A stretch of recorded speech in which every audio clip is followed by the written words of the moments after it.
Annette, Dion, this is our New Year's Eve service. And I'll just wait a few minutes for people to show up. Not really a church service, but we're getting together to meditate, to send intentions out for the new year. So this is going to be 3 hours. It's just about 6 o'clock Eastern Standard Time on December 31st, 2021. And today is Friday. Just kind of getting settled in. So I'll give people just a little while to show up. Kind of had a busy day, so I'm a little bit scrambly, but what we're going to do, just to sort of brief you on the format, you may have heard me say that we're going to do 8 minutes of just silent meditation. I'm about to light a candle behind me. And actually, I think I'll start with reading something spiritual for 8 minutes. And then I'm excited that you're here. Really good to see everybody. So we'll start out with, I'll read something. I'll kind of just give you a synopsis of what my plans are. I kind of go with what Spirit tells me to do. And on that note, Spirit told me to do this, so we'll just kind of go with the flow. I hope you are enjoying the peacefulness of the evening. A lot of people I know are home due to COVID, and just a lot of people like to stay home New Year's Eve, which I can totally understand. I'm at my office, which is kind of my home. I don't actually live here, but it feels like I do. And so I have, just for, kind of a little dramatic effect, I have an hourglass, and just for fun. And let me see, I don't know where I can put it, where you can see it. I have my spiritual books here. And what I'm going to do is I'm just going to select readings from, as you know, I have Church of Spirituality, and I am a spiritual counselor and a psychic. And thanks to all of you who kind of follow me. And I have lots of books that have inspired me throughout the year, so I'm just going to read excerpts from some of these books. Kind of random. And I wasn't going to do this, but then at the last minute, my guides just... it just felt like they wanted me to do this. So I'm actually going to start with reading something, and I'm going to play a song that I wrote a long time ago, and it's a prayer. And it's called Father, Mother, God. So kind of last minute, I just decided to pull this out, and I'm going to play the song. But first, I'm going to light the candle. And I have a little New Year's Eve bell. Call your friends if you want, if you haven't already. It's going to be an inspiring evening. That's my sense. Look at me, I'm barefoot. Just get comfortable. Some of you probably have your jammies on. All right, so, and we'll just start with a little music. That'll give people a chance to show up too. Talk amongst yourselves. I'll put this up a little. So this is a song I wrote called Father, Mother, God. It's just really appropriate for this evening.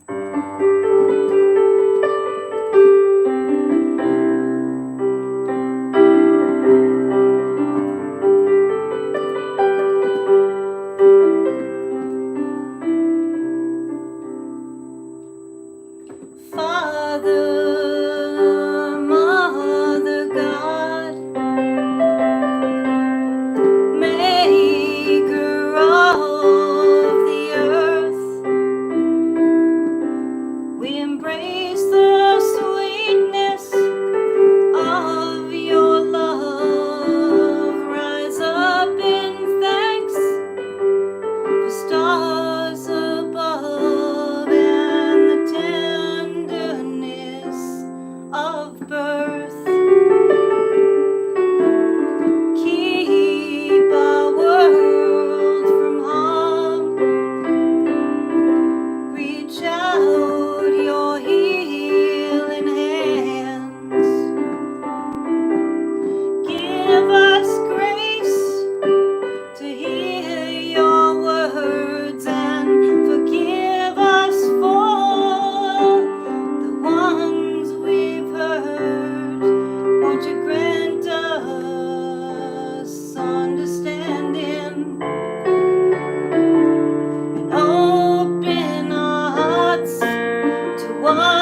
see the light in our sisters and brothers, no matter the difference in our beliefs or our colors.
Okay, so we're going to call that our 8-minute segment.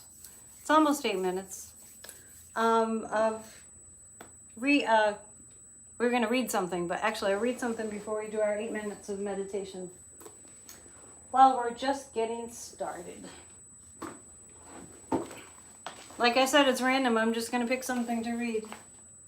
This is by Ernest Holmes. This thing called You. Thank you so much. I haven't played that song in a very long time. I wrote that, gosh.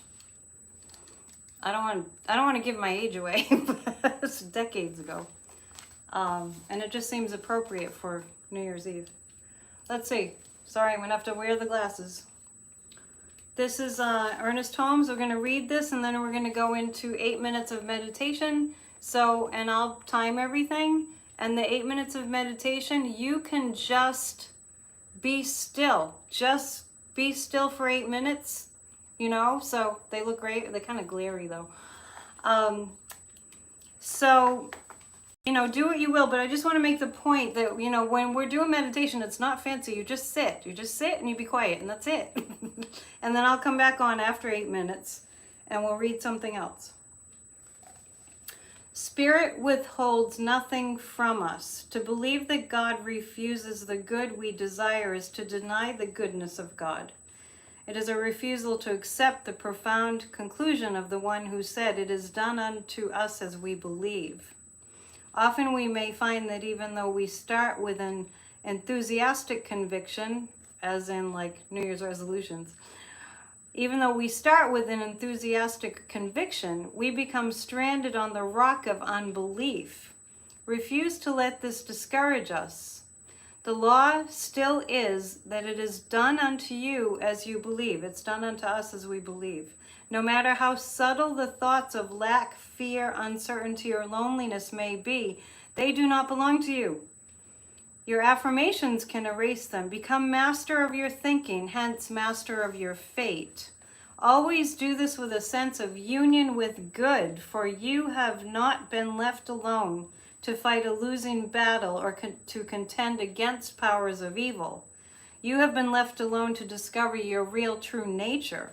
That is, as an individual, you may consciously unite with the law of life and the presence of good. Be persistent. Keep on knocking at the doorway of your consciousness until every no becomes a yes, every negation an affirmation, every fear a faith. You cannot fail if you remain steadfast. Finally, the fetters of bondage will drop from you. You will walk out of your self-imposed prison only to discover that the door was never really locked and the windows were not actually barred. You are bound merely by chains of unbelief. If we listen to peace, we experience it. If we listen for truth, we will hear it. If we listen to power, we will receive it. If we listen to wholeness, we will discover it. The creative law which we use is like a mirror. The thought you hold before it is like an image. The mirror reflects the image you hold before it. Hold there, then, the image of faith and expectancy with enthusiastic conviction and with undying trust. The only thing that can hinder us is ourselves. The only thing that can help us is ourselves, because it is us who reflects the image in the mirror. Often, good and sincere persons ask if it is right to use this higher power for personal purposes. No one thinks it is wrong to use other laws of nature for personal purposes. The laws of mind and spirit are natural laws. The only difference between the use of them and other natural laws is that most people have not realized that they can use spiritual law as consciously as they do other laws. Do not hesitate to use divine law for any purpose which is constructive. It is no more selfish to use spiritual law for personal purposes than it is to plant a garden for your personal use. There is no escaping this law of good, for it is as intimate as our own thoughts and as personal as our own beings. So, I promised I promised myself to remember to give you the name of the book that I read from. So I'll give you the name, This Thing Called You by Ernest Holmes, and that was page 31. So now we're going to go to 8 minutes of meditation. I'm going to just kind of exit stage left and come back in 8 minutes. So I'll be meditating along with you. And we have the candle to focus on in the background. And as we meditate, we can also pray for our intentions too as we reflect on that. So I'll see you in 8 minutes.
I have returned.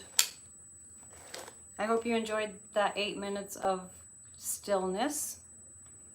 I am going to read something for 8 minutes. It is really my heart's desire that if you don't regularly meditate, that you kind of really sort of like get into the groove of just being still, and that you enjoy it so much that you do it a lot in the new year. So we all need to be still so that the planet can be peaceful. The next thing I'm going to read is from a book called Seasons of Prosperity. So I mentioned that I felt really moved to share material from authors and teachers that I have read throughout the years. And this is somebody who you probably don't know. Her name is Toni Stone, T-O-N-I Stone. She's in the spirit plane world now. She passed August of 2020. She was an amazing teacher, kind of one of those teachers that are in your face. My best teachers were really in my face. And Seasons of Prosperity, if you're interested in her material, you're not going to find it on Amazon, but you can go to Wonderworks, one word, wonderworks.org. And I'm pretty sure they still have some books there that they could sell to you. Wonderworks.org. And I'm going to read from Toni's. She was an amazing teacher and an amazing writer. So this is honoring the direction of the North. Kind of in the Native American tradition. Direction of the North. We honor the powers of the North. Black is North. Black is deep understanding.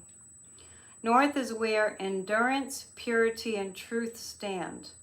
North covers Mother Earth with a white blanket of cleansing snow. It is the direction of long contemplation, looking at what's been accomplished and how.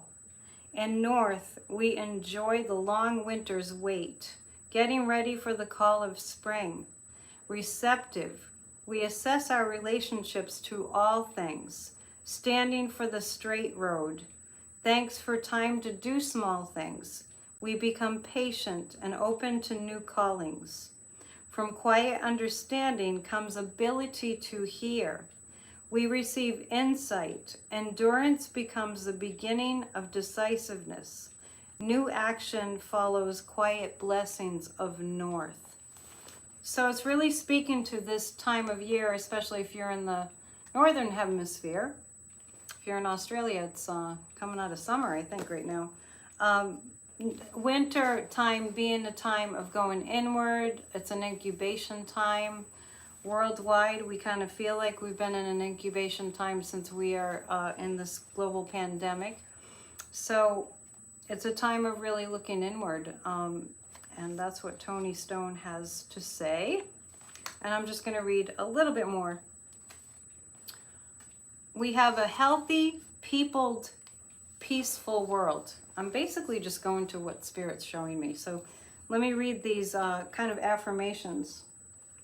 Each day we are happy to see ordinary people as peacemakers, passing up contention and creating contentment. Programs for peace show up in all institutions. Homemakers make home a beautiful place to be. Gratitude abounds. Hostages are freed by everyday people changing their world. Strife turns into surprising negotiations instead. Corridors of peace appear on borders and circle to the center. Conflict has become a creative source for new ideas that benefit all involved. Everyday people extend hospitality to each other everywhere. Everyone is sticking their neck out for someone else. Peaceful resolution lives in hearts of city dwellers as well as rural people. Ordinary people are having a voice in giving peace a chance. Governments come to tables to negotiate and share food together. Psychological groundwork now results in meetings of minds where war once was. Unconditional ceasefire breaks out where war used to be. Moratoriums put bombing out of business. Local assemblies gather to disapprove of armed battle. They make their will known certainly.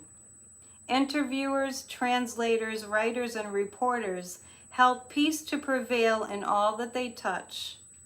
Politicians and individuals realize a healthy people, peaceful world is what's required.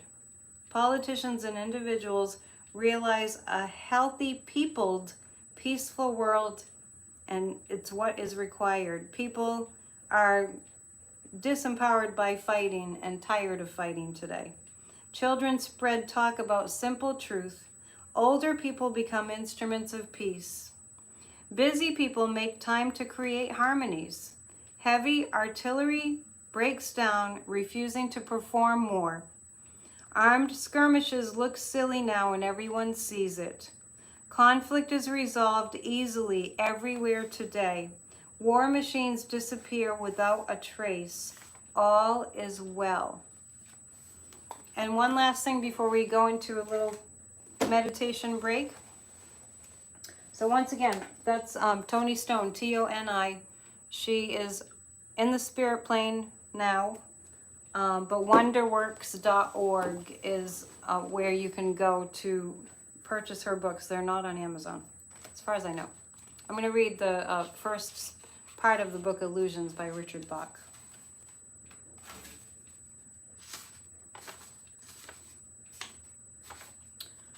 Okay, so this is an excellent book. These books that I'm reading from, most of them are very old. Once there lived a village of creatures along the bottom of a great crystal river. The current of the river swept silently over them all, young and old, rich and poor, good and evil, the current going its own way, knowing only its own crystal self. Each creature in its own manner clung tightly to the twigs and rocks of the river bottom, for clinging was their way of life, and resisting the current what each had learned from birth. But one creature said at last, I am tired of clinging. Though I cannot see it with my eyes, I trust that the current knows where it is going. I shall let go and let it take me where it will. Clinging, I shall die of boredom. The other creatures laughed and said, Fool, let go, and that current you worship will throw you tumbled and smashed across the rocks, and you will die quicker than boredom. But the one heeded them not, and taking a breath, did let go, and at once was tumbled and smashed by the current across the rocks. Yet in time, as the creature refused to cling again, the current lifted him free from the bottom, and he was bruised and hurt no more.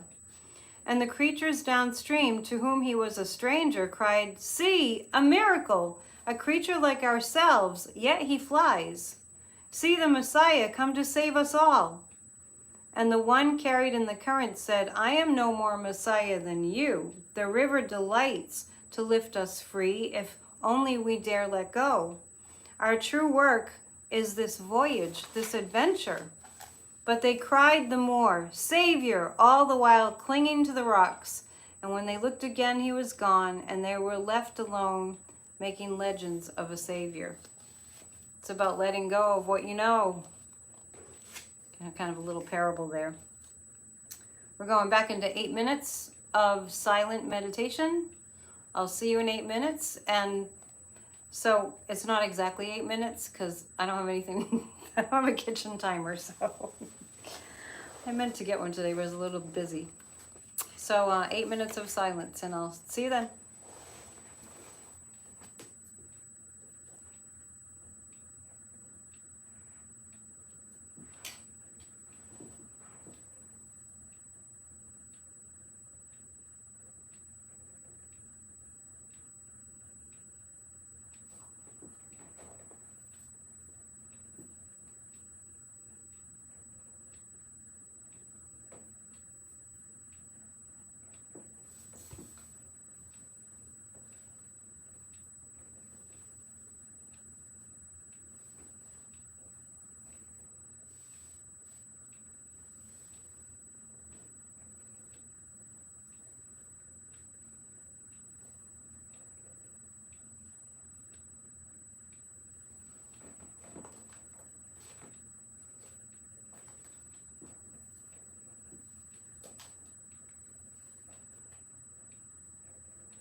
Time to return.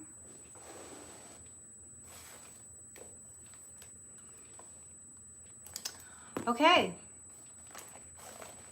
I notice you're all kind of getting to know each other. That's great. I'm going to read a couple things again for 8 minutes, and then we'll go back to our 8 minutes. Trying to read your comments. We'll go into 8 minutes of silence after I do a little bit of reading. This is from a book that that I actually wrote, and it was never published. You can see how old it is. With a friend that was also a Science of Mind churchgoer. And this is a spiritual mind treatment, which is a form of affirmative prayer. And this is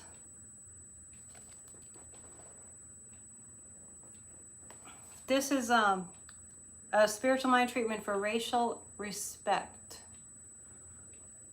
We know that God is everywhere, working as and through every human being. There is no country, culture, race, or experience in which God does not exist. We recognize right now that we are part of this God life force, working through us in all relationships with all people. We acknowledge that every day people are becoming conscious that we are all one. Any idea of difference that once separated people from each other has been replaced with great love and great respect. No longer do people stress and strain and avoid each other. We know that differences in race or religion do not separate us. We all experience greatly increased interaction, love, and acceptance of and for one another.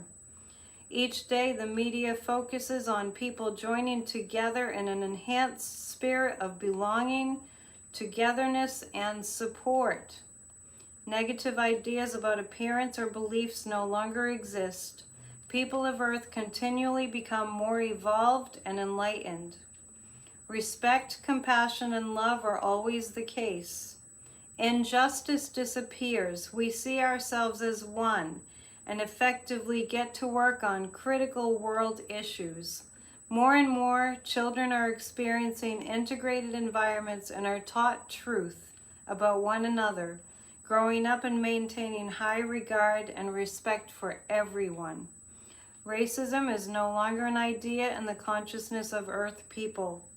We are experiencing a great evolution and enlightenment as we recognize that we are all one. All cynicism, disbelief, attachment to old ideas, or lack of faith are eliminated from this affirmative mind treatment prayer. We know that God's idea of all people living as one is now ruling our world. We release this treatment to the divine law, giving great thanks that it is done, and so it is. All the earth's people experience love for one another. Very good. And I'm going to read also, that was just a book that never got published that I wrote with a friend when I lived in Nashville. Are you all getting to know each other? So nice to be here. I know there's fireworks going off probably all over the world, you know, a rolling firework display. That's fun to watch. So this is called Buddhist Boot Camp. I think I probably picked this up. This is my little watch that I can't figure out how it works. So it's beeping. I think I picked this up at a thrift store. The author is Timber Hawkeye. So I want to, give acknowledgement to the authors of whatever I'm reading. Just picking random things to read. This is page 41. And he has a quote by Frank Lloyd Wright, who was a very famous architect. And this is a simple definition of God. So Frank Lloyd Wright's quote is, "I believe in God, only I spell it nature. Love it." You hearing fireworks? I can feel the fireworks. Are you all feeling the fireworks?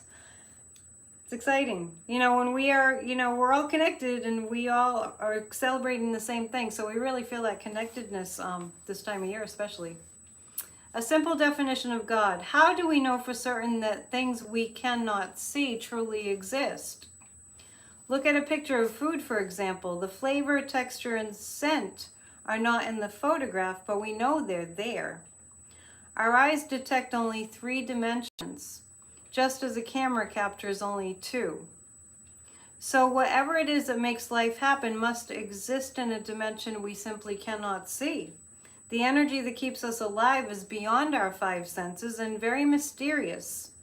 Even though it is out of our control, we trust that it will wake us up tomorrow morning. I hope so. Whether we admit it or not, what we have is faith. We have tremendous faith that this unseen energy will keep the earth spinning, the grass growing, and our hearts beating 5 minutes from now. We don't know this, we trust it. Some people refer to this life force as God, while others call it the universe, emptiness, Mother Nature, or Father Time. The name you give it doesn't matter as much as the appreciation that you have for it. God is not out there for us to pursue. God is in our hearts to discover. I'm going to read one more. I like this book. This is a great little book. The Divinity Within. When inviting friends over for dinner, we try to cook something special and make sure the house is clean and tidy. We serve the meal on the dining table with some music in the background and maybe even light a few candles to create a relaxed atmosphere. We have an innate urge to ensure that someone else's experience of our home is pleasant, comforting and enjoyable. The question is this: why do we rarely treat ourselves with the same dignity and respect as we do others? Next time you prepare a meal for yourself, instead of eating it while standing next to the refrigerator or hovering over the sink, sit down for a few minutes. Turn off the blaring television in the background. Clear off the dining table and embrace your own worthiness of the same ambiance that you offer to guests. Just as when we say Namaste, meaning the divinity in us acknowledges and respects the divinity in others, pay homage to the God within you and celebrate your greatness every single day. And a quote from the Buddha: you yourself, as much as anybody in the entire universe, deserve your own love and affection. The Buddha. And so it is. And I'm going to read one more thing and then we'll go to our little break. It's a meditation break, so I hope you're all meditating during the break. And this is actually something that I wrote. This is a business card I had a long time ago. So this is me. I should print these up again. And it's called Manifesting from the Heart. And if you want a copy, I can send it to you. Just send me an email, AnnetteDion7@gmail.com. Eating over the sink. I heard Sadhguru, who's my guru, said, and he's right here. I just remember him saying, this is Sadhguru. I met him in 1998. Awesome. Isha Foundation, if you want to look it up. So I just remember Sadhguru saying, do not eat standing up. Don't eat standing up. It's not good. It's not healthy. We deserve to sit down and take a moment, right? Okay. Manifesting from the heart. This is something that I wrote. Just some things to keep in mind. What to keep in place. In order to manifest what you want in your life, certain constants must be in place. And here they are. What to keep in place to manifest what you want in your life. Keep in place an overall sense that all is well and in divine order.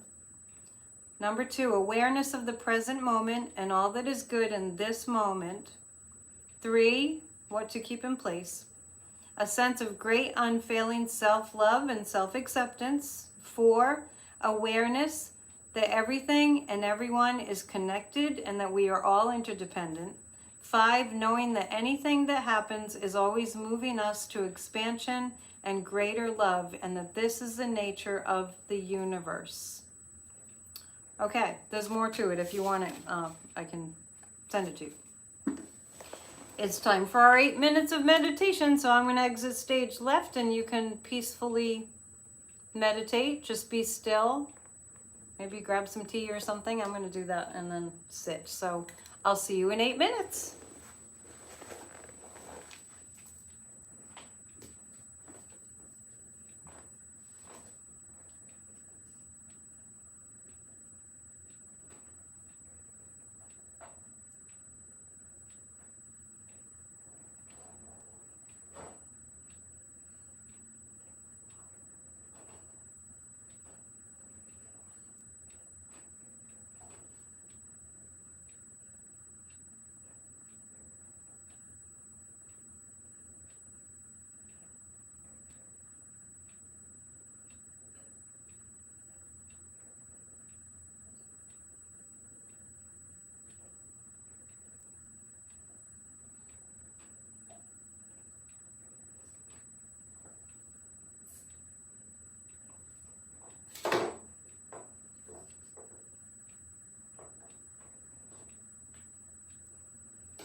Okay, I'm back. I'm guesstimating 8 minutes, so I don't know how far off I am. Okay, so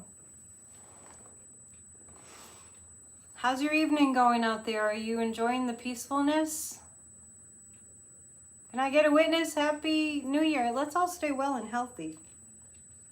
We'll do some intentions too, I think. Okay, so here's what I have for you now.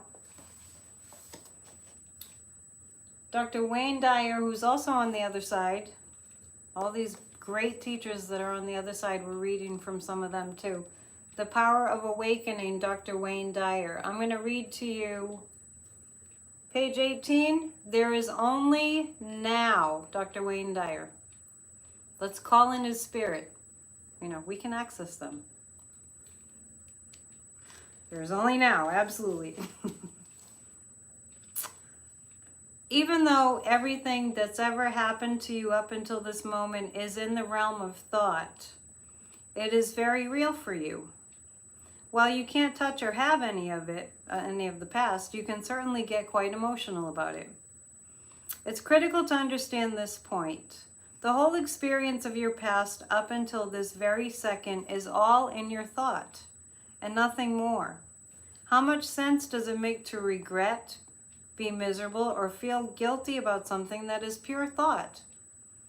I mean, think about it. If I were to say, let's feel guilty about the outcome of the Peloponnesian War, let's you and I feel some guilt. You'd laugh and say, that happened almost 3,000 years ago. What are you doing? I'd say, well, look at how the Spartans were treated. It wasn't nice. The Athenians shouldn't have done that. It was simply awful. Could we change it by feeling guilty? You'd probably say, of course not, it's over and done with. In reality, this morning is just as over as the Peloponnesian War. I don't know what the Peloponnesian War was. That's Wayne. And as Einstein taught us, there's no time in a linear frame at all. The concept of time is merely something we invented. As for everything that's going to happen to you from this second on, understand that it is also nothing more than pure thought. You can't touch tomorrow. You can't grab onto your goals. You can't take tomorrow's BMW and drive it. It's all thought. Yet, you can also have the experience within your form through thought. If your whole past and your whole future are all thought, then all that leaves you with is now. So why would you elect to use up this moment with something like guilt or by ruminating on things that have already happened? You'll hear psychiatrists talk about living in the past, but no one can live in the past. We can only live in the now. Similarly, people say, I worry because I live in the future. But they're not living in the future. They're using up this moment, being consumed with something that might or might not happen later, over which they have no control. It's such a sensible thing to get rid of that. You might ask how, and the answer is actually quite simple. You just do it. That's all. If feeling guilty doesn't do anything to correct what you're feeling guilty about, stop doing that.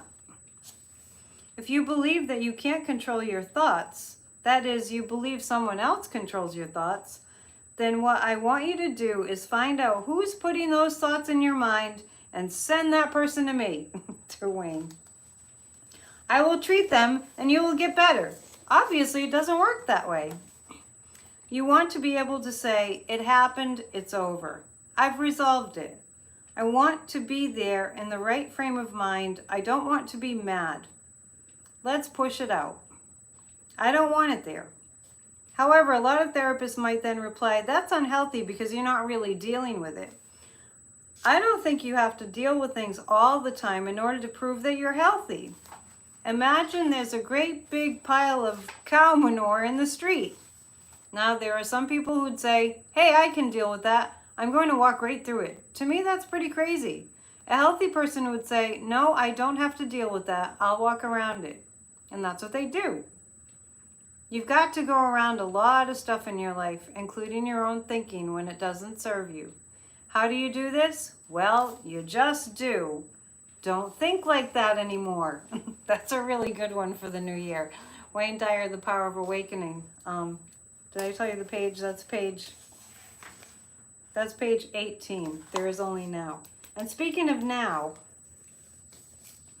I also have this book by Eckhart Tolle, Stillness Speaks, and I'm going to read out of that. As you probably know, he wrote The Power of Now. So I'm just going to open up. We're doing it oracle style tonight. Okay. He speaks about nature. I love this topic. We depend on nature not only for our physical survival, we also need nature to show us the way home, the way out of the prison of our own minds. We got lost in doing, thinking, remembering, anticipating, lost in a maze of complexity and a world of problems. We have forgotten what rocks, plants, and animals still know. We have forgotten how to be still, to be ourselves, to be where life is, here and now. Whenever you bring your attention to anything natural, anything that has come into existence without human intervention, you step out of the prison of conceptualized thinking and to some extent participate in the state of connectedness with being, in which everything natural still exists. To bring your attention to a stone, a tree, or an animal does not mean to think about it, but simply to perceive it and to hold it in your awareness. Something of its essence then transmits itself to you. You can sense how still it is, and in doing so, the same stillness arises within you. You sense how deeply it rests in being, completely at one with what it is and where it is. In realizing this, you too come to a place of deep rest within yourself. So that's Eckhart Tolle. That's about being, connecting with nature. I'm a tree hugger. I love to hug trees. And also, where I live, there's a lot of granite, a lot of big granite rocks. And to hug a tree, lean on a tree, or sit on a rock, you can feel it. If you really just get quiet, you can really feel the energy of nature, and it's very good for you. It's very grounding. So I just noticed an hour has gone by, almost. Oh, my sand through the hourglass is still going. We'll flip it soon. We're going to flip it 3 times, and then we'll be done. And so now we're going into 8 minutes. I don't know, give or take a few minutes of silent meditation and stillness. So I'll see you in around 8 minutes. I hope you're enjoying our little party.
We're coming back. Like I said, it's 8 minutes of meditation followed by 8 minutes of reading, but I really don't have a timer, so it's a little bit, I have this though.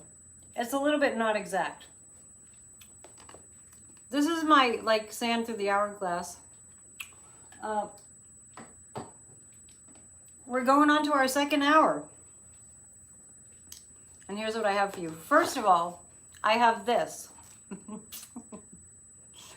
I mentioned Toni Stone, one of my teachers, wonderworks.org. She's no longer with us on the physical plane. Something wonderful. Melbourne, Happy New Year. We're still waiting for it. Nice to see you. Okay, so what I have for you now, like I said, it's random. It's just whatever I come across in my whole library here. So we have a book called, you can tell how old this book is. I mean, there's a website called thriftbooks.com, and any books that are out of print, I've been able to find there. So, you know what? It's my pleasure. It's a labor of love. I'm having a great time. Thanks for being here. The 100th Monkey. Circa Ken Keyes Jr., who also wrote a book called Handbook to Higher Consciousness. If I can find it, I'll read from that too. This was written in 1982. Let's see. The publishing company, Vision Books, Coos Bay, Oregon. So this is from 1982. I bought it used. And so I'm going to tell you the story of the 100th Monkey that Ken Keyes talks about. And he also wrote Handbook to Higher Consciousness. If you can find that, that's an awesome book. Obviously, he's no longer with us.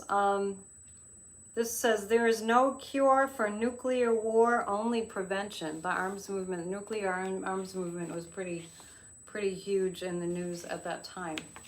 We don't really think about, you know, that we don't think about nuclear arms as much as maybe we should. We probably put it in the back of our minds, you know.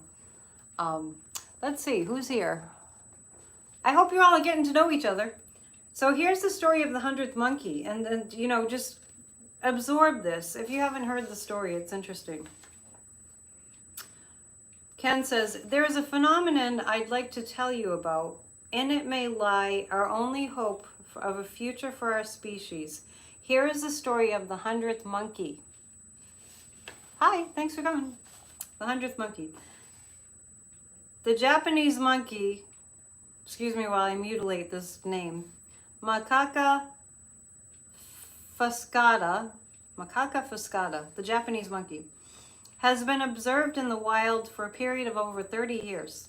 In 1952, on the island of Koshima, scientists were providing monkeys with sweet potatoes dropped in the sand. The monkeys liked the taste of the raw sweet potatoes, but they found the dirt unpleasant.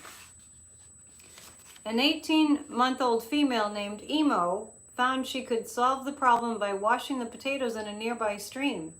She taught this trick to her mother. Her playmates also learned this new way, and they taught their mothers too. This cultural innovation was gradually picked up by various monkeys before the eyes of the scientists. Between 1952 and 1958, all the young monkeys learned to wash the sandy sweet potatoes to make them more palatable. Only the adults who imitated their children learned this social improvement. Other adults kept eating the dirty sweet potatoes. Then something startling took place. In the autumn of 1958, a certain number of Koshima monkeys were washing sweet potatoes. The exact number is not known. Let us suppose that when the sun rose one morning, there were 99 monkeys on Koshima Island who had learned to wash their sweet potatoes. Let's further suppose that later that morning, the 100th monkey learned to wash potatoes. Then it happened. By that evening, almost everyone in the tribe was washing sweet potatoes before eating them. The added energy of this 100th monkey somehow created the ideological breakthrough. But notice, the most surprising thing observed by these scientists was that the habit of washing sweet potatoes then spontaneously jumped over the sea. colonies of monkeys on other islands, and the mainland troop of monkeys at Takasakiyama began washing their sweet potatoes. Thus, when a certain critical number achieves an awareness, this new awareness may be communicated from mind to mind. Although the exact number may vary, the 100th monkey phenomenon means that when only a limited number of people know of a new way, it may remain the consciousness property of these people. But there is a point at which if only one more person tunes in to a new awareness, a field is strengthened so that this awareness reaches almost everyone. The experiments of Dr. J.B. Ryan at Duke University repeatedly demonstrated that individuals can communicate private information to each other even though located in different places. Hello, Australia. We now know that the strength of this extrasensory communication can be amplified to a powerfully effective level when the consciousness of the 100th person is added. Your awareness is needed in saving the world from nuclear war. You may be the 100th monkey, so your awareness is needed in saving the world from really any of the problems and challenges we face. You may be the 100th monkey. You may furnish the added consciousness energy to create the shared awareness of the urgent necessity to rapidly achieve a nuclear-free world. If I knew then what I know now, I never would have helped to develop the bomb, spoke George Kistiakowsky, an advisor to President Eisenhower who worked on the Manhattan Project. Let us look at the almost incredible nuclear monster we have created in the last 40 years on planet Earth. So yeah, this is a powerful book. So the concept of the 100th monkey was that the monkeys learned how to wash their sweet potatoes. They taught themselves to wash the dirt off their sweet potatoes in one part of the world, and eventually the monkeys on other continents started doing the same thing. So they noticed that it reached a tipping point after the 99th monkey. So, great book. They're with us in spirit. I'm going to read one more thing and then we're going to go to our meditation time. I hope you're taking your meditation time. This is, once again, let's see. This is Toni Stone, wonderworks.org. It's the only place you can get her books. We're really connecting to people on the other side. So, let's see. Revelations circle the galaxies. I think I'll read that one.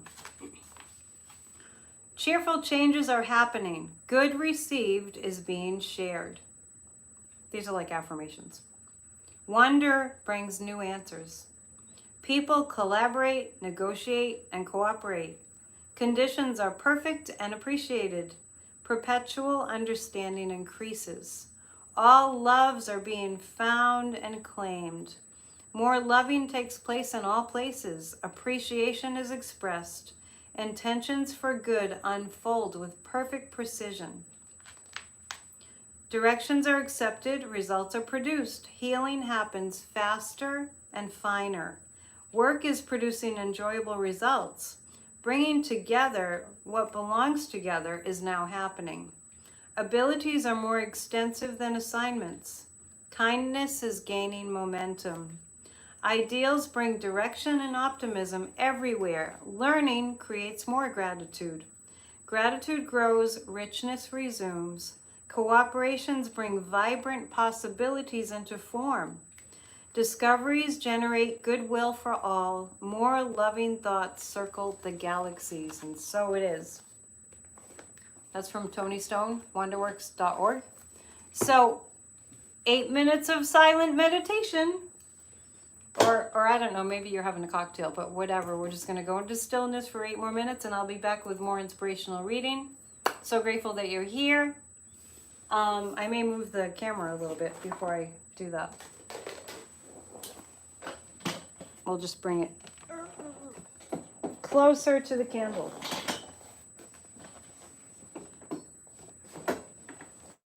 And we'll see you in 8 minutes, give or take.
And we're back. If anybody's just joining us, I should probably fill you in what we're doing. You're probably tuning in. It's like, why is there nobody there? It's because we're taking 8-minute segments of stillness and meditation. So that's what we're doing. I don't think I'm going to play the piano anymore tonight because I'm more into reading. But by the way, while I'm here, I just want to let you know that we have a Church of Spirituality every Sunday here on my YouTube channel. So if you ever want to check it out. Okay, so I've just chosen to read from the infamous Louise Hay. All these people are, most of the people that I'm reading books from, the authors of these books have passed. But they're with us in spirit, and I'm sure they're happy that we are using their books. They left a legacy.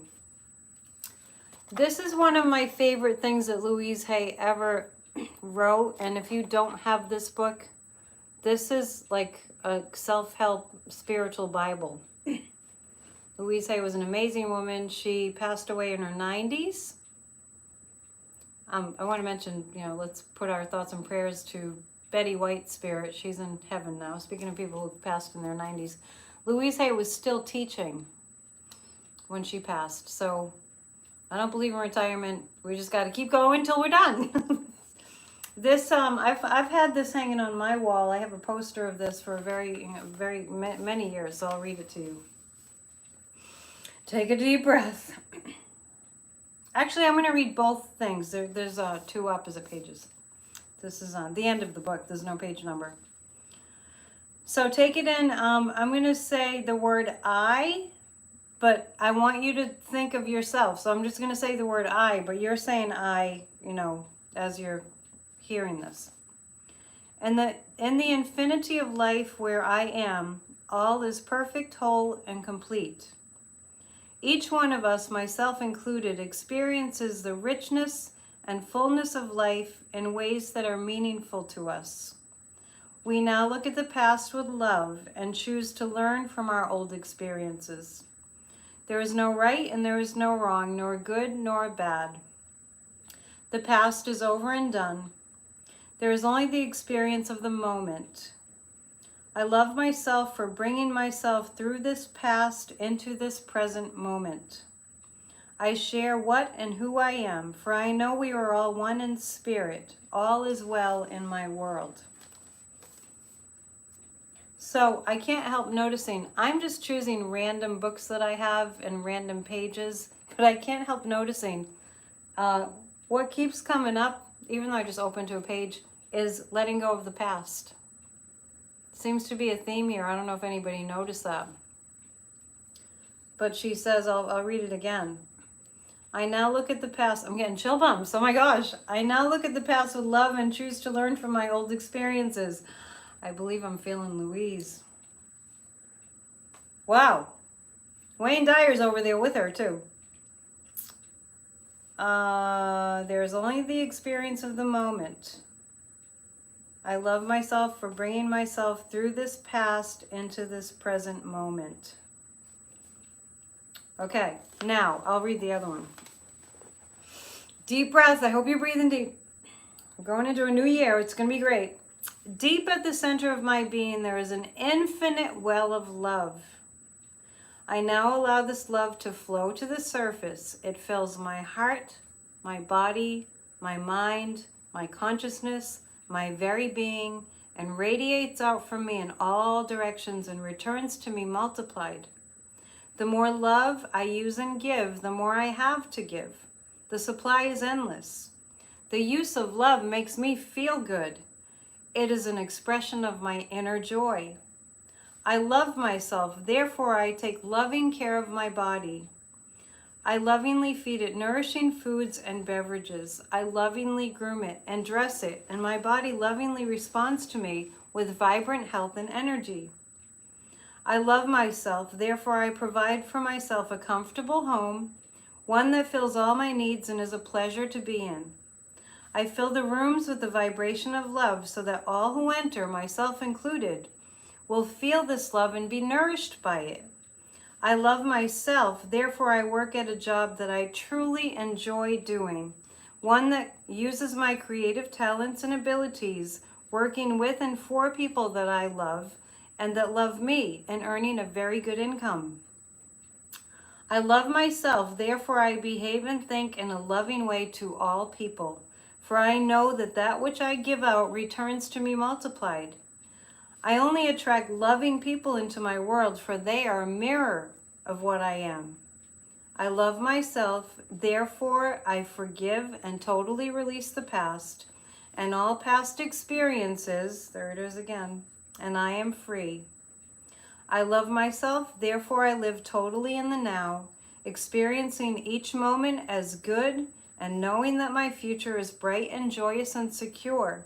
For I am a beloved child of the universe, and the universe lovingly takes care of me now and forevermore. And so it is. Louise Hay, You Can Heal Your Life. You must have this book if you don't already. I think several of you have said you have it. We're going into 8 minutes of meditation, give or take a few minutes. And I'll be back with more to read. So I hope you're having a fun New Year's Eve party. I am, and see you in a few.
Okay, I have returned.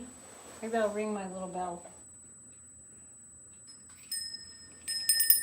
We're back for more spiritual inspiration. Okay, so further books. One of my very favorite authors and the first author. Oh, hi. Not a noise of any kind in California. Wow, that's interesting. Peace on earth. One of my very favorite authors. You can see how old this book is. This actually is my book. This is Stuart Wilde. Gosh, it doesn't even have his name. Here's another book by Stuart Wilde, which is a little bit, this might be too glary. Silent Power. This is Stuart Wilde. He's also no longer with us. I'm starting to feel like this meeting tonight was really important so I could share all the masters with you. Stuart Wilde was a man that was really born way before his time. He was irreverent. He was on the edge, and he called people like himself and me and probably a lot of you the fringe dwellers. We're the fringe dwellers. We're on the fringe. We're not really in the mainstream. We're on the fringe, but we're getting more mainstream, I think. So this is called The Force. I cannot believe how old this book is. And I cannot believe it's traveled with me this long. 1984, The Force. This was probably right after Star Wars. Understanding the universal law allows you to bend reality, and eventually knowledge sets you free. This is good stuff. Really good stuff. I'm just going to read from the back of the book. So if you get a copy of this, I'm sure the page numbers will be different, but this is from the end of the book, page 74 and 75, actually the last two pages of The Force. Imagine what potential to express the force you would have if you could reach the uncluttered purity of a small bird.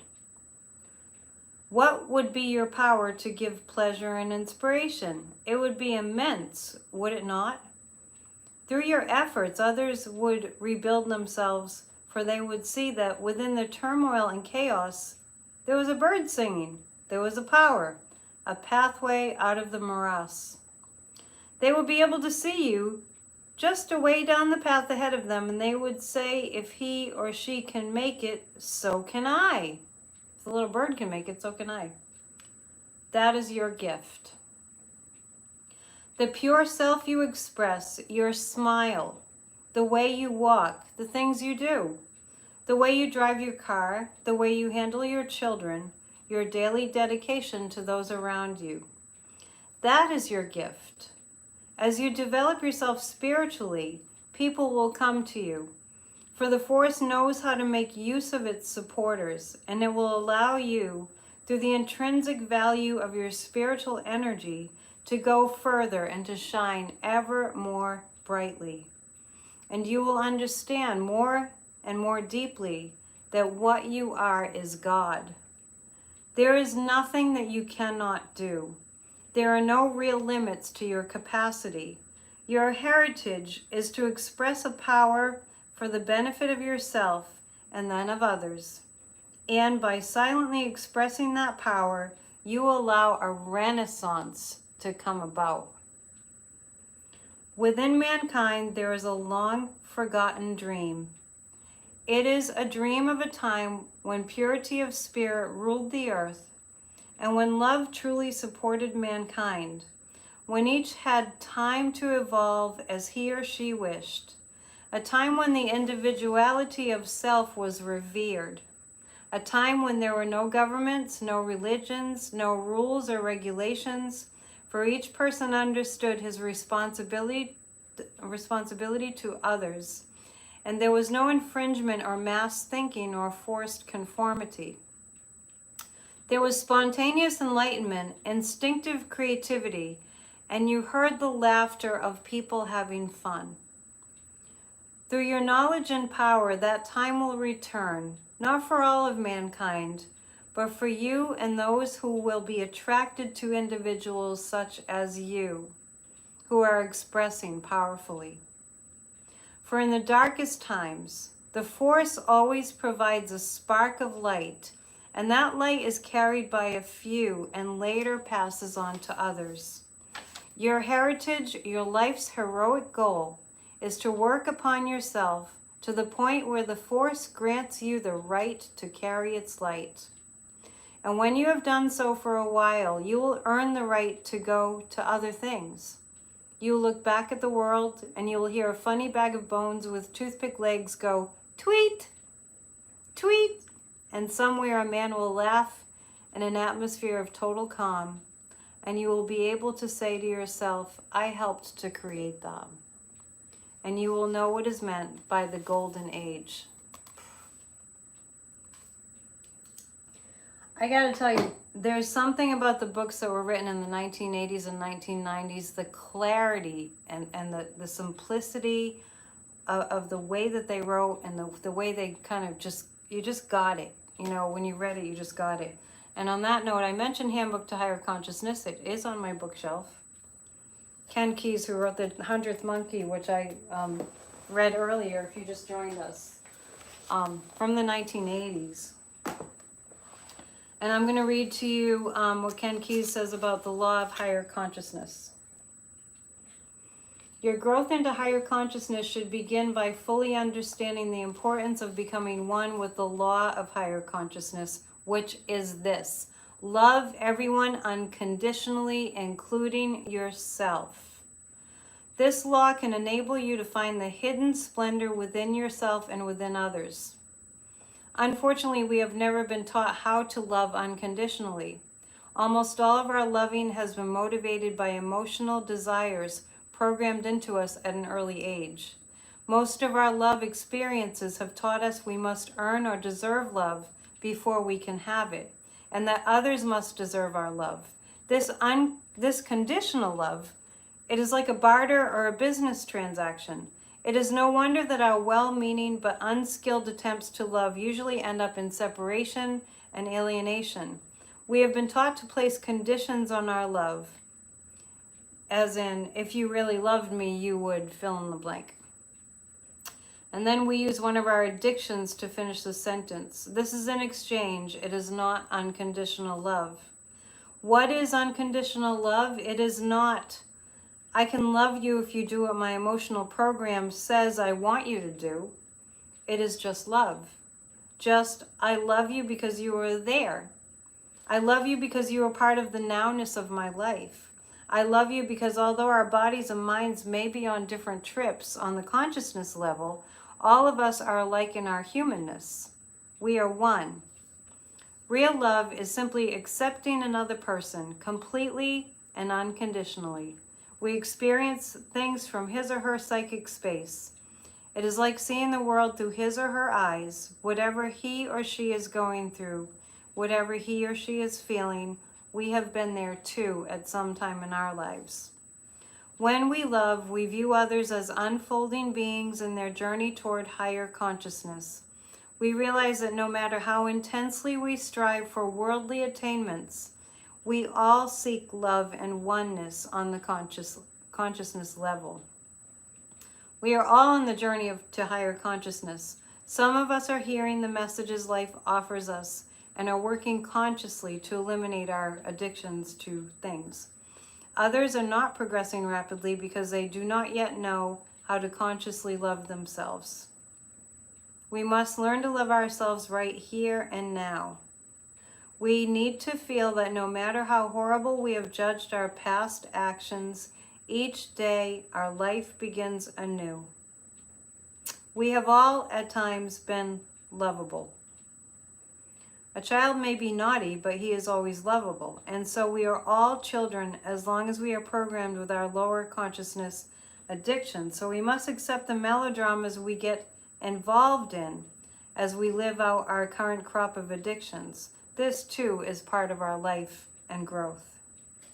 Learning to love unconditionally means getting free of interference from our programming.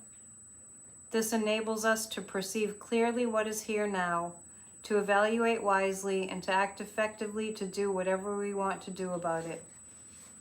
The key to this is the instant emotional acceptance of the here and now. Okay, that was a mouthful. Okay, so we're going back into our 8 minutes of silent meditation. We're a little more than an hour. We're about an hour and 15 minutes away from finishing our little New Year's Eve party. So, hang on a second. Okay, I can't really follow the chat, but it's okay. I think we're all good. And if there are trolls, there are trolls. Not much I can love them unconditionally. I don't think there are. See you in 8 minutes. Time to meditate.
I do believe that's about 8 minutes.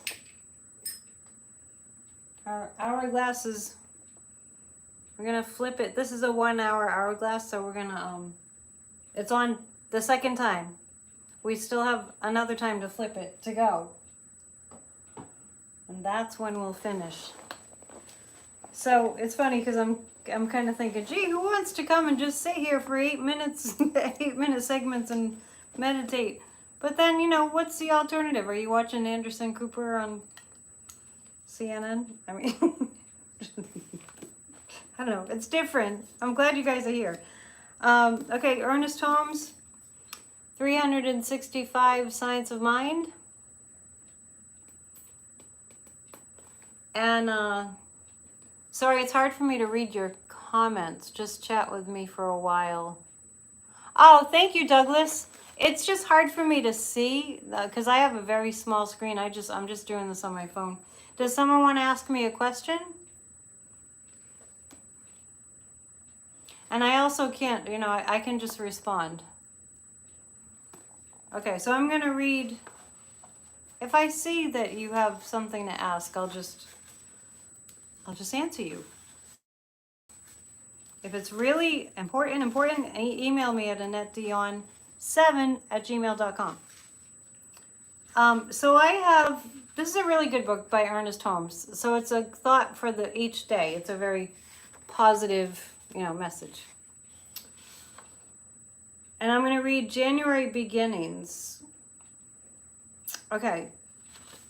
New arts, new sciences, new philosophies, better government, and a higher civilization wait on our thoughts.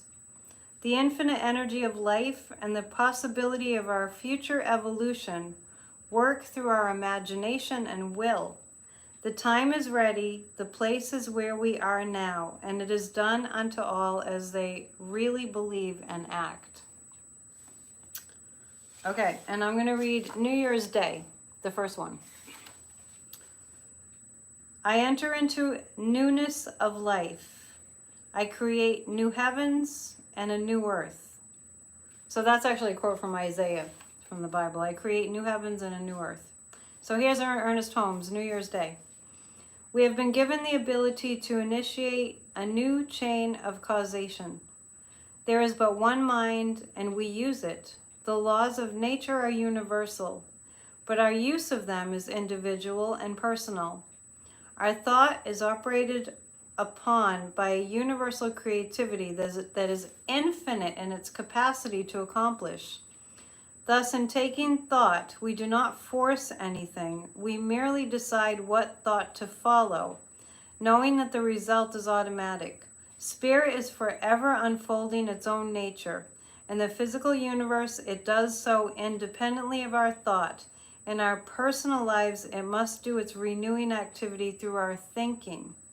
To the degree that our thinking accords with the original nature, the same harmony will operate in our affairs that already operates in that larger world that we experience, but neither create nor control. Everything is continually being recreated. Spirit is forever making all things new. Today is the time to prove to ourselves that it knows how to bring the right things to pass for us.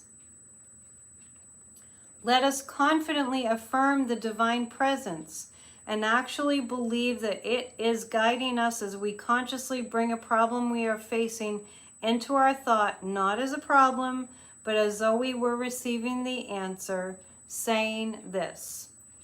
I believe that divine intelligence, which is the mind of God, is guiding, guarding, and directing my thoughts and actions. I believe that God, or Source, already knows the answer to this particular problem. Therefore, I am letting go of the problem and I am listening to the answer as though it were sure. The answer to this problem exists in the mind of God and is revealed to my mind now. Something in me knows what to do. I joyfully accept its guidance. I am open to new ideas, new hopes, and new aspirations. This which so recently seemed a problem no longer exists, for the mind of God, which knows the answer, is quietly flowing through my thought and feeling. Great peace and joy come over me as I accept this answer from the giver of all life. And so it is. So that's a really good approach to, you know, when you have to figure out something, when you have to figure out a problem. And Tony Stone, that I read from Tony Stone, has an affirmation that I really, really love. It's the best New Year's Eve ever. You made my day. Thank you. I'm sorry that I can't see very many of your comments. Tony Stone's one of the favorite affirmations that she taught us is I know what to do and I do it. Honestly, sometimes simple is best. I know what to do and I do it. I'm going to go back to, I mentioned that myself and a friend, when I lived in Nashville, I live in Massachusetts, but when I lived in Nashville, we wrote a book, and it's about a book of spiritual mind treatment, so it was never published. So it's affirmative prayer. And the one that I'm going to read is for the new year. New Year's renewal. So you can say I for yourself. I know there is one perfect presence forever creating everything new. I know I am a point of expression of this perfect presence, and this spirit is forever creating and expressing through me thoughts of renewal and greater fulfillment. I know that this year is a new year for me. I am renewed and revitalized in ways beyond my expectations. I am infused with inexhaustible energy and great new ideas. I accept a better idea of myself this year with open arms and an open mind. I am receptive to prosperity, perfect health, and love in myself and in my surroundings. I released last year saying it was good. I know the past is gone. I am free to move forward, knowing all barriers are now dissolved by this treatment. That's the affirmative prayer. I welcome the new year and a new me. I look forward to the wonderful bounty that Spirit has for me, and I claim it now. I am exactly where I should be, and my thinking is right on target for my best and highest good. All is well. I thank you, Spirit, for expressing through me and for me. I release this spiritual treatment into my subconscious, knowing it is done as I speak, and so it is. God constantly renews and replenishes me.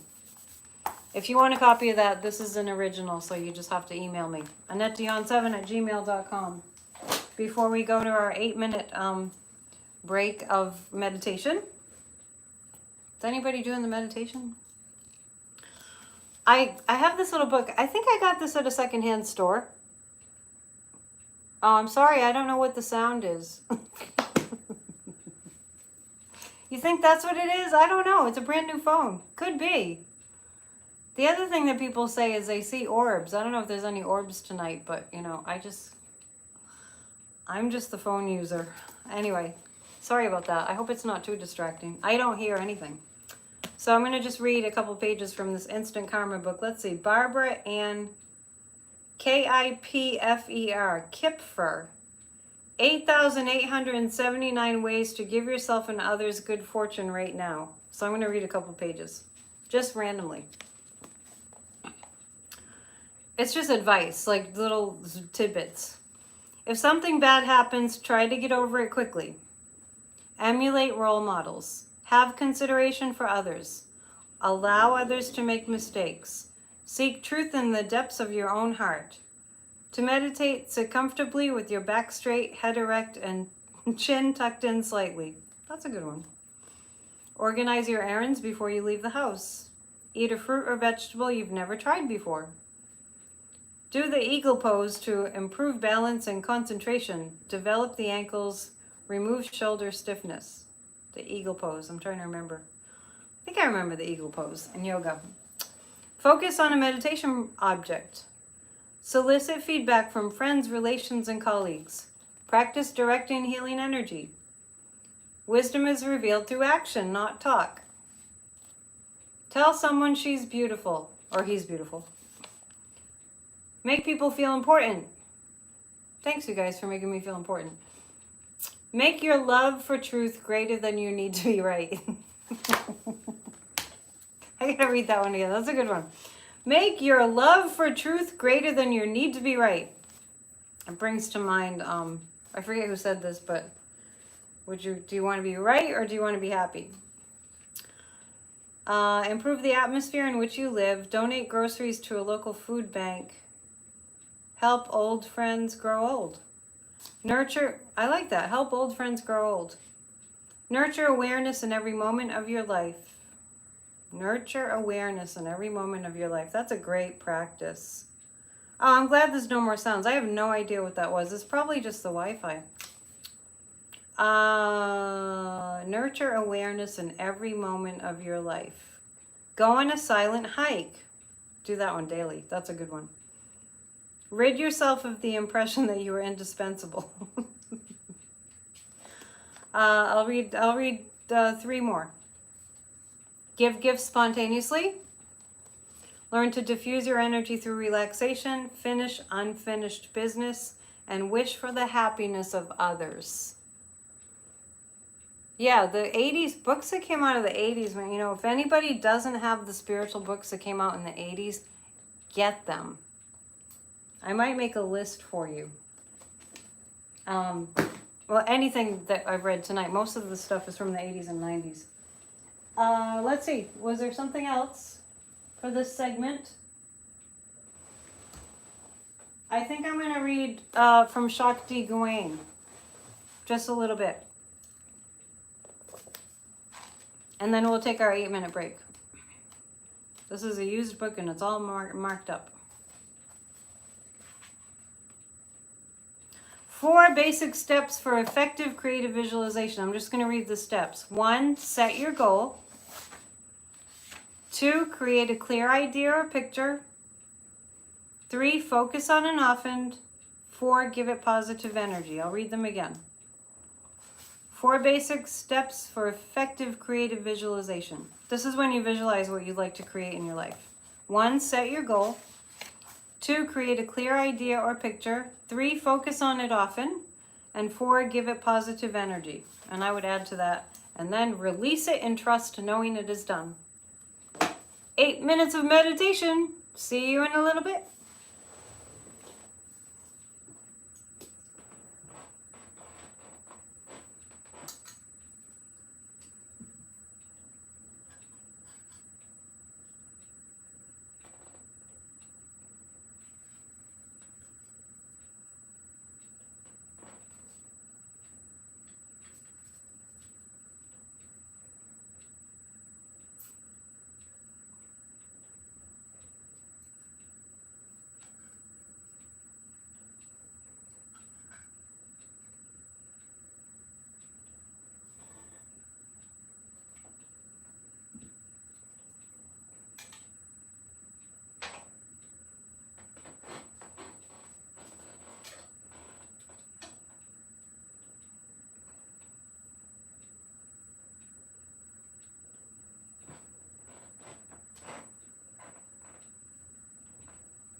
And we're back.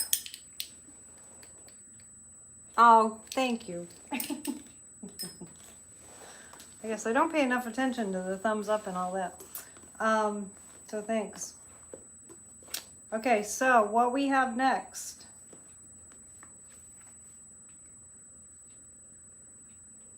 I'm going to read All Our Outcomes Are Blessed. This is Tony Stone once again. Wonderworks.org. You cannot get these books on Amazon. This is these are exclusive. All our outcomes are blessed. I'm going to read this page of affirmations. We give thanks for all our outcomes now set in motion thanks to our speaking. So a lot of just about everything that I've studied has to do with the way that we think in our minds and the way that we speak being really impactful on what happens in our lives. I can see this. Okay. We give thanks for all our outcomes now set in motion thanks to our speaking. Whatever should be known is known. The light of good spirit helps with all of our outcomes. No more confusion or limitation in our daily experience. We know what to do and we do it. We release feelings of burden and worry and other obstacles to the divine order this year. Goodbye doubt and mistakes. Whatever needs doing is quickly mastered. In thought and feelings, we remember the mind of the divine is our resource. Our outcomes now manifest the order we can obtain in our best formats. The light of spirit helps with everything, and we are grateful now. Okay, there's another that's about good health. I'm going to read these good health affirmations from Tony Stone, Wonderworks.org. This is called We Are the Answer. Quiet, relentless changing, spring and summer affirmations. Today, everything and everybody is in divine order. Health and harmony are innate in the divine plan. They raise their frequency to equanimity and well-being today, unaffected by negative conditions. They adhere in constant possibility. So this is good health affirmations for individuals. So I just got it into context here. So the individuals we're affirming good health for. They raise their frequency to well-being today, unaffected by negative conditions, and adhere in constant possibility. Those that we are praying for good health, they are willing for divine order to be the order of their lives. They have accelerated progressions which move them to where they need to be now. Silently and profoundly, they are healed of whatever needs healing. They have unwavering energy. They learn what they can do. They know what's to be known. They see what's to be seen. They feel that there is what there is to feel for full healing and total well-being. Power, perfection, and goodness are always available. They manifest these qualities of good creation. Health and harmony are part of the divine order now. They don't have to wait for them to arrive. Possibility is present. They are grateful and thankful for full health, well-being, and good harmony now. Revitalization and renewal are happening. A healing flow of light is happening, and possibility is always present. I like that for, since we're in a pandemic.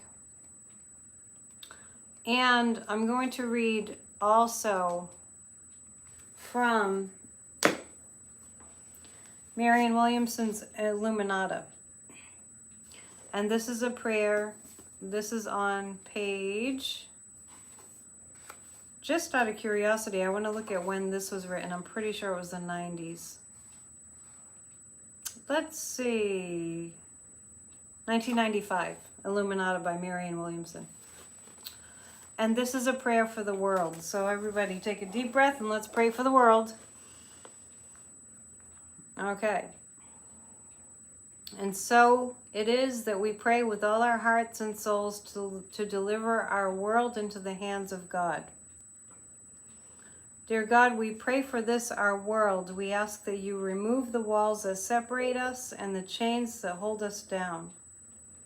Use us to create a new world on earth, one that reflects your will, your vision, your peace. In this moment, we recognize the power you have given us to create anew the world that we want. Today's world, dear Lord, but reflects our past confusion. Now in this moment, we ask for new light. Illumine our minds. Use us, dear Lord, as never before, as part of a great and mighty plan for the healing of this world. May we no longer be at war with each other. May we no longer be at war with ourselves. Let us forgive this century and every other, the evils of history, the pain of our common fears. Remove from our hearts the illusion that we are separate. May every nation and every people and every color and every religion find at last the one heartbeat that we all share. Through you, our common Father, Mother, and the Redeemer of our broken dreams, may we not hold on to yesterday. May we not obscure your vision of tomorrow, but rather may you flood our hearts. Flow through us, work through us, that in our lives we might see the illumined world. Create, sustain that world on earth, dear God, for us and for our children. Hallelujah at the thought. Praise God, the possibility that such a thing could come to be through you, through your light that shines within us. So may it be, so may it be. We thank you, Lord. Amen. That's a prayer for the world for Marianne Williamson. And before we stop for our meditation break for 8 minutes, let's read another. I like this Buddhist boot camp book. This is a fun one. So I'm going to just see what I turn to. Let's see. Success. This is good. It says, oh wait, before I read that, there was a quote that I wanted to read you by Albert Einstein. It's just really quick. That I thought was a good one to keep in mind. So Albert Einstein says, "It's not that I'm smart, it's just that I stay with the problems longer." It's not that I'm smart, it's just that I stay with the problems longer. That's Albert Einstein. I like that. You just got to stay with it till you get it. I don't know anything about the buzzing sound. It's really quiet here. Sorry. I'll ask a tech person. Careers are overrated. This is page 91. And he says, this is Timber Hawkeye. I was working in corporate America, sending creditors $1,000 of my salary every month to slowly pay off my outrageous credit card debt. And one day I realized that I was only a couple of payments away from being debt-free for the first time in my adult life. What am I going to do with that extra $1,000 a month after my debt is paid off, I wondered. My mind started racing with all sorts of crazy spending ideas, but then I had one of my big aha moments and decided that I didn't actually have to make that extra $1,000 a month. I could quit my job, change my lifestyle, work less, and live more. I think a lot of people did that when COVID first hit. I could quit my job, change my lifestyle, work less, and live more. It became a fun game of how little can I live off of and still have a great time. Moving to Hawaii was an obvious choice at the time, even though many people consider it to be a really expensive place to live, because everything I enjoy doing outdoors, like tennis, volleyball, hiking, biking, and kayaking, is not only fun and free, but I can do it all year round. I sold everything I ever owned, moved to Hawaii with no savings account, but no debt either, filled with determination to live a simple and uncomplicated life. That was over 6 years ago, and I'm still having a great time. True, I could have continued working a full-time job and used the extra money to help others, but there are many ways to help people that don't involve money, like volunteering my time, skill, talent, and devotion. An old lady alone at the hospital after a stroke, for example, doesn't necessarily need money. She needs a hand to hold. And I can do that now that I only work part-time.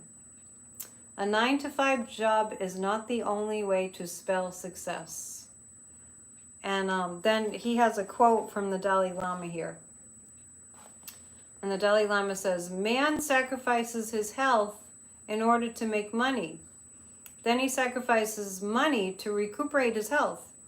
Then he is so anxious about the future that he does not enjoy the present moment. As a result, he does not live in the present or the future. He lives as if he is never going to die, and then he dies having never truly lived.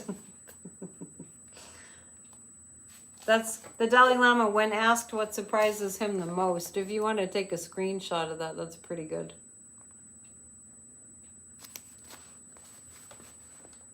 All right.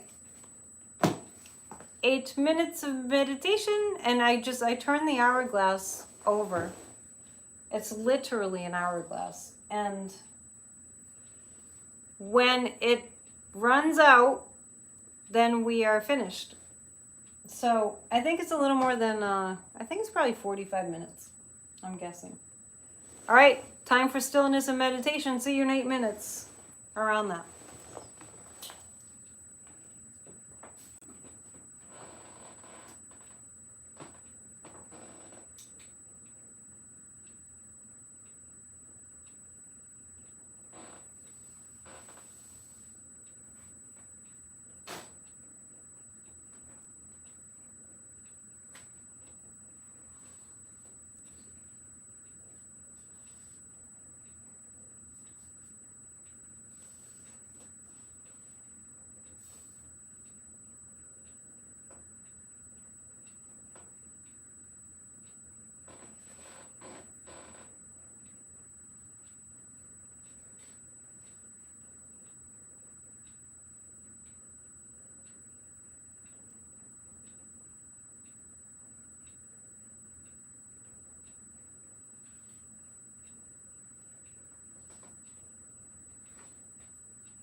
Coming back.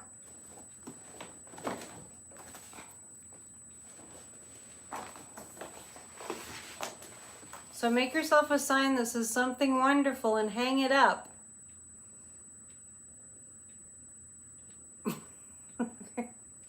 Highly recommend it. I'm getting more festive now. I'm going to read to you from, let's see. Where has it gone? Can't find it. Hang on. I hope you're enjoying your meditation time.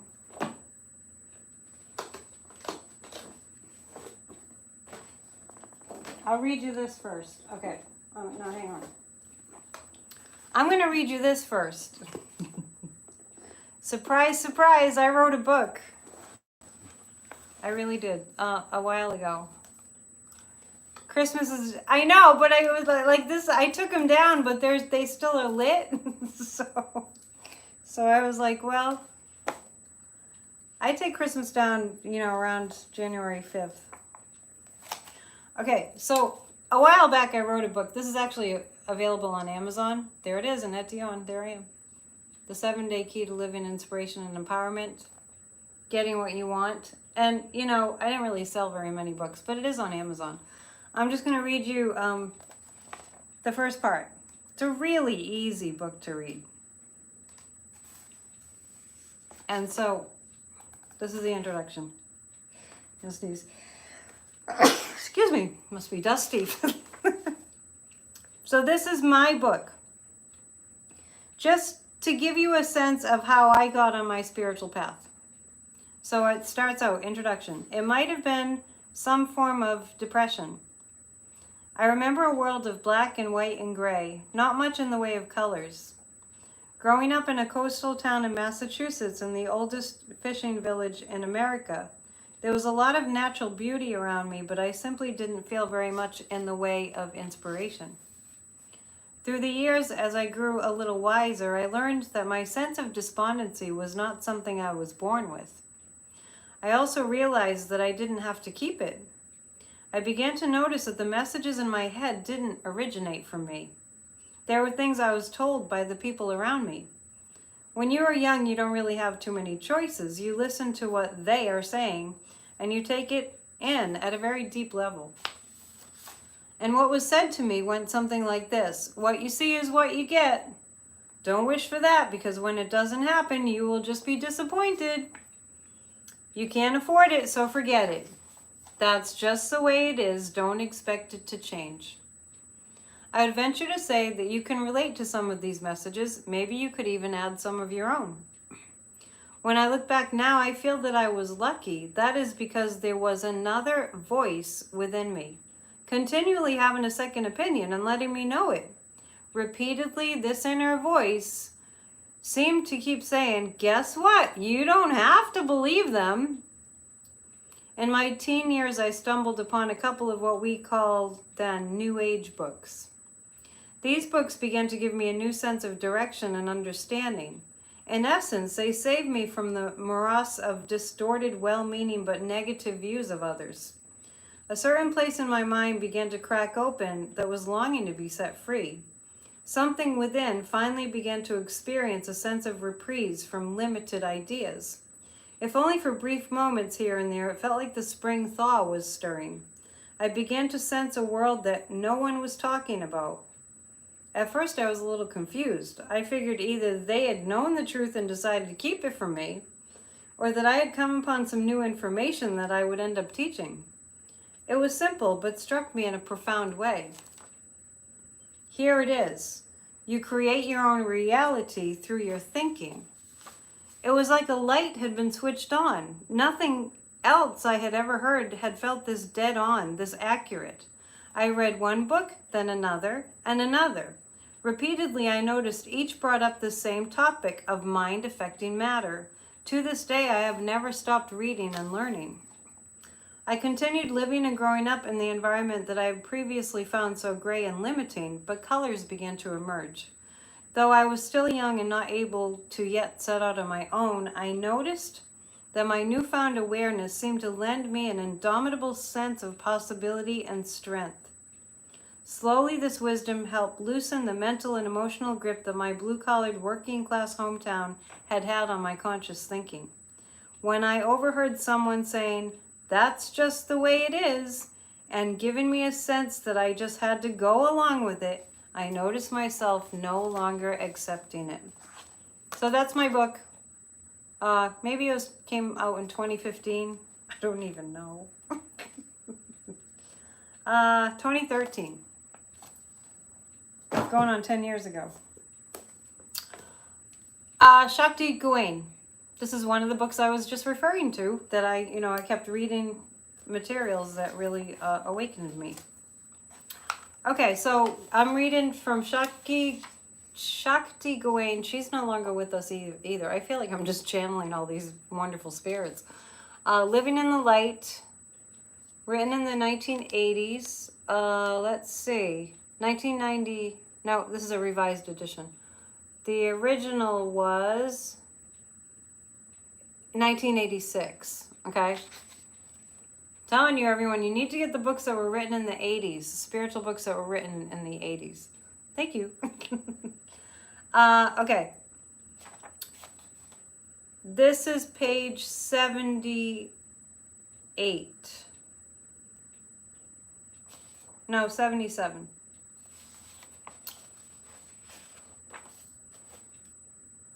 After we are born into the body, most of us forget who we are on the spiritual level and why we came here. We take on the survival consciousness of the physical world, and we get lost in the world of form. That was perfect. I was just reading that from my book. Amazing. Let's see. Our form carries our human experience with all its limitations and vulnerabilities, and also with the knowledge of how to live in the physical world. After we are born into the body, most of us forget who we are on the spiritual level, and we forget why we came here. We forget that we are souls, believing we are just our personalities. Sorry, I reread that one. We lose touch with our source of power and feel lost and helpless. Life becomes a tremendous struggle to find meaning and satisfaction. We may spend many lifetimes caught up in this cycle. Certainly, most of us have spent many years in this lifetime looking outside of ourselves, trying to find fulfillment in the world of form. Eventually, we realize it's not working. No matter what we do in the world, we don't find profound happiness. We become unwilling to spend one more lifetime, one more year, or even one more minute in a futile struggle. In frustration and hopelessness, we give up. This is usually a painful and frightening place in a person's life. It feels like hitting rock bottom. It's a kind of a death of our old identity when the form recognizes the hopelessness of trying to live this way and surrenders its fight. It would rather die than keep trying. At this time, a person often has thoughts and feelings of despair, or may experience the death of a close friend, just a really big crisis. But the darkest hour is truly just before the dawn. When we finally give up the struggle to find fulfillment out there, we have nowhere to go but within.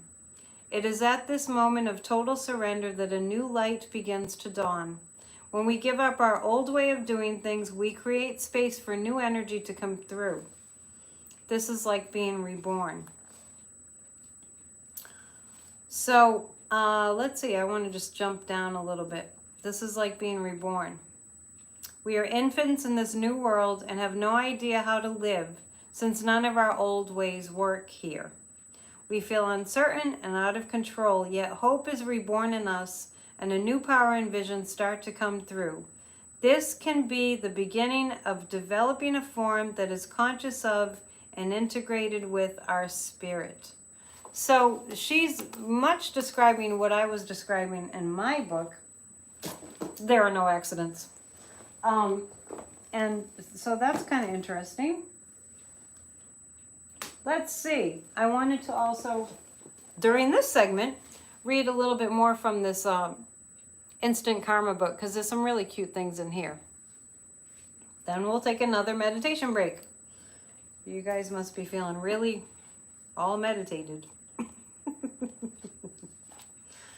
And we've got a few more hours here, Eastern Standard Time on the East Coast of the United States till the new year.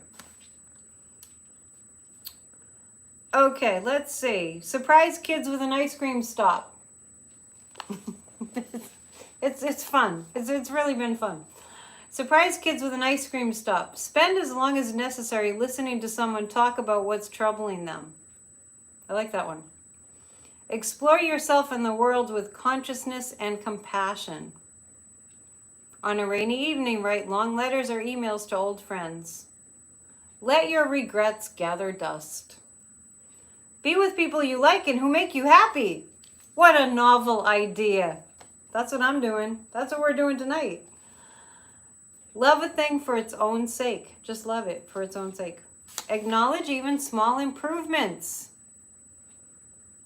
Put a space heater in the garage for Dad. Oh, I wonder if that's applicable to anybody here. Spruce up a local park. How about this one? While listening, don't fidget. Or I guess you could say now, while listening, don't have your phone on. While listening, don't fidget. You know, listening is begin to be a lost art form. We all need to practice listening. While listening, don't fidget. Revere the healing power of nature. We all have an innate healing mechanism in our body that's really brilliant and genius. I hate these glasses, they're just crooked. Give your best to every activity. Use curiosity as the best cure for disappointments. Allow sound into your home, wind chimes, water, birds, etc. Let's see. Check your email at set times rather than letting each new message interrupt you. Bury the hatchet with an old friend. You know, bury the hatchet means, you know, forgive and forget, kind of. Try not to add anything unnecessary or extraneous to your life. It's a good practice. Ride your bicycle to the local farm store. I guess if it's summertime. Jot down any compliments you get and read them when you're feeling down. You know what? I actually thought of that the other day. Jot down any compliments you get and read them when you're feeling down. I think that's a good place to stop for the moment before we go into our meditation time. You know, we tend to forget the positives and we tend to dwell on the negatives. So jot down the compliments that you get. Okay, so 8 more minutes of meditation. We are going until the sand and the hourglass is all, I almost broke it, is all down. So so I said 9, but we have to wait until it's all, I don't know, might be a little longer than 15 minutes. Meditate. See you in a bit.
We're back for more reading. The sand is still falling in the hourglass, so we're going to go until it stops falling. Got some good ones here. Back to... okay. Back to Tony Stone, Seasons of Prosperity. I have a few good pages here. Remember, it's wonderworks.org. You cannot get these books online except from there. So, I am going to read. I like this one. You'll walk on water. You'll get through your problems. You'll make it. God will help you do it. That's actually by Tony Stone. If you want to screenshot it, there you go. So I'm going to read for the earth. Some affirmations for the earth. Let's see. I think I'm going to read this one.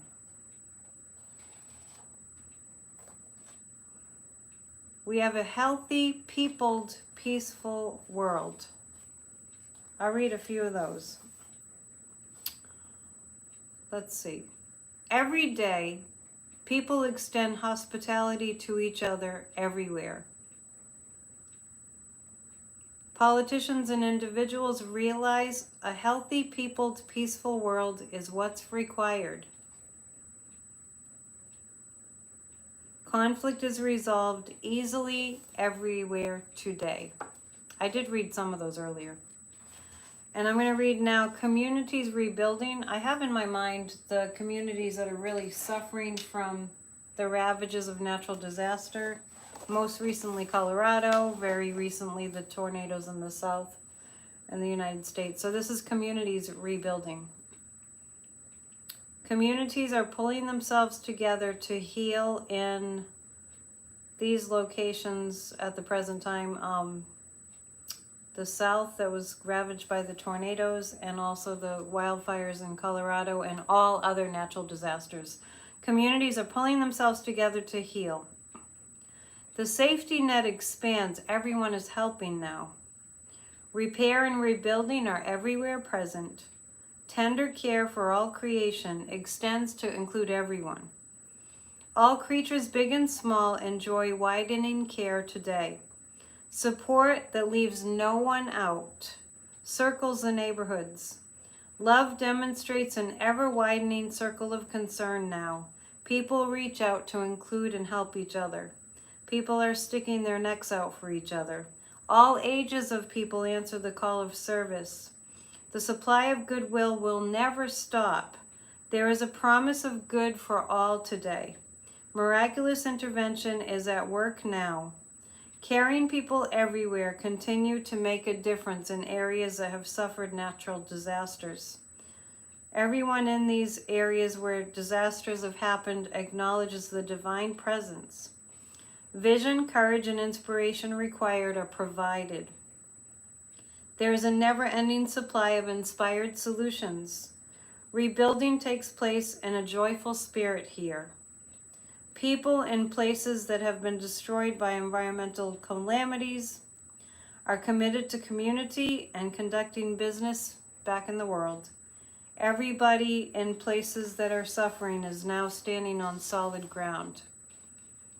And I'm going to read an entire page of Divine Universal Family Declaration is one, a list of affirmations, and also today I am a citizen of Earth. Life, truth, and love are here present on our globe. The family of humankind is amazingly blessed and prospered now. Today, people are responsive to the rule of love and not destructive tendency. People are united as the loved creation of one infinite divine source, one people, one globe, one family of humankind. Love is inherent in humankind's true nature.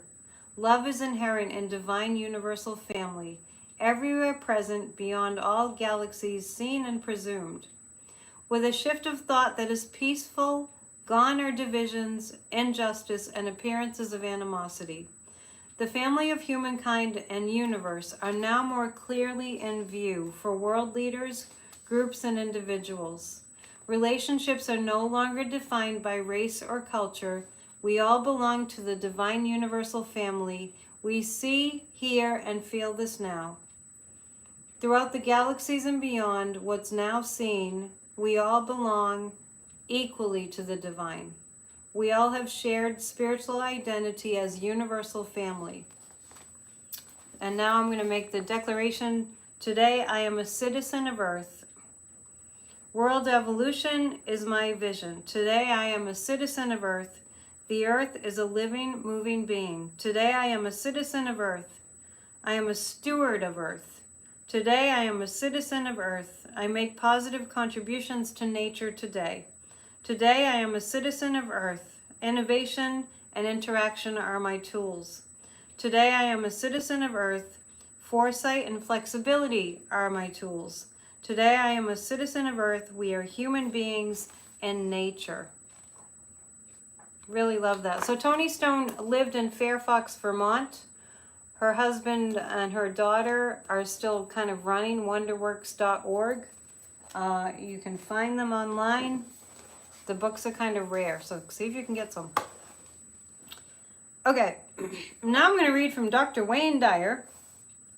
Once again, we love Wayne. Let's see we have, okay, I'm turning to, It All Works Perfectly. Think about this. Page 149. Wayne Dyer, The Power of Awakening. Page 149. Think about this. If you take a bite of food and start to chew, you've got to do a lot of things with that food in order to make it apply to you.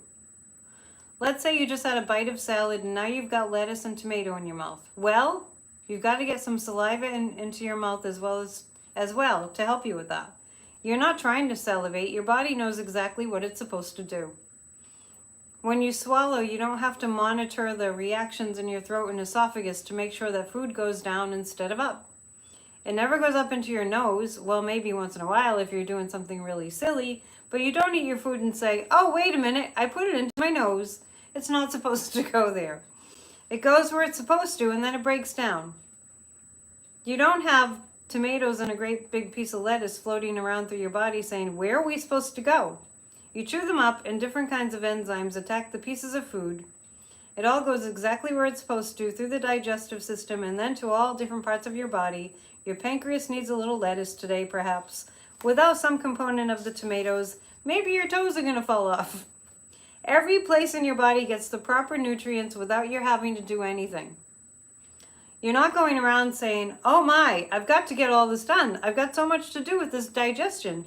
I've got to make sure that my pancreas and duodenum work. Ugh, how do I turn this lettuce into waste? How am I going to get that out? You're not busy doing any of that. It all works in harmony and perfection. Your heart is beating, and it does so thousands of times every single day. You don't need to tell your heart to pump blood for it to do so perfectly. You don't have to do any of it, yet you are controlling it all. Enlightenment is like that. You get in harmony and you start functioning optimally. Who you are as a human being just happens. It all works. You don't have to go around thinking every minute, is this an enlightened response? Am I using higher consciousness here? I don't know if I'm being spiritual enough. Do I need to adjust? You don't have to do that any more than you have to beat your heart or operate your digestive system. It all works perfectly when you're in harmony. If you're not, then it's as if you were trying to direct the tomato and the lettuce to the right places. You would get so mixed up and puzzled by it. If you tried to beat your own heart, you couldn't. You naturally let it work. This is the same way you must see yourself within the universe. Allow yourself to work perfectly. The way you do so is to focus on yourself while also having respect and love for everyone. These universal laws that we're talking about here are the very same ones in place for your digestion or your cardiopulmonary system. The necessary enzymes are released instantaneously, and it all happens in a perfect way. Sometimes after hearing me speak, so Wayne's talking, after hearing me speak or reading my books, people will come up to me and say, I'm a seeker too. They assume that I'm this way because I talk about the higher truths, principles, and laws that are universal, yet elude so many people. This kind of amuses me, so I'll respond, I'm not a seeker. I'm not looking for anything. I'm evolving, going through the dream and enjoying it all. I am bringing this mindset to everything that I do. When you're in harmony with the laws, you are in enlightenment. You're not seeking it. You don't have to understand it, and you don't have to agree with it. You simply know that it is. In fact, enlightenment is nothing more than the quiet acceptance of what is. Your desire to make things better is also part of what is, so you learn to go with that. When you are focused on making things better, helping, serving, extending love, and are able to send that out into the world, you are now a part of the spiritually aware, awakened consciousness. And so it is. Dr. Dyer. Oh, we still have sand in our hourglass, so we have a little ways to go.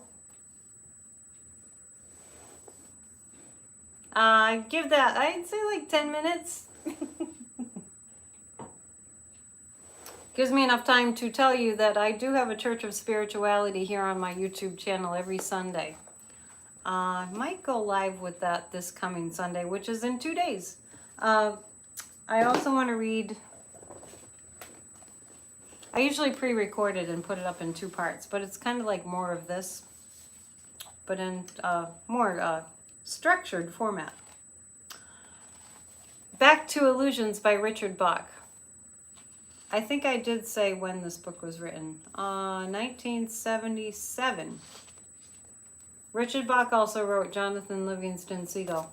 So this is The Adventures of a Reluctant Messiah. Great book, great story. And in the story, what's his name?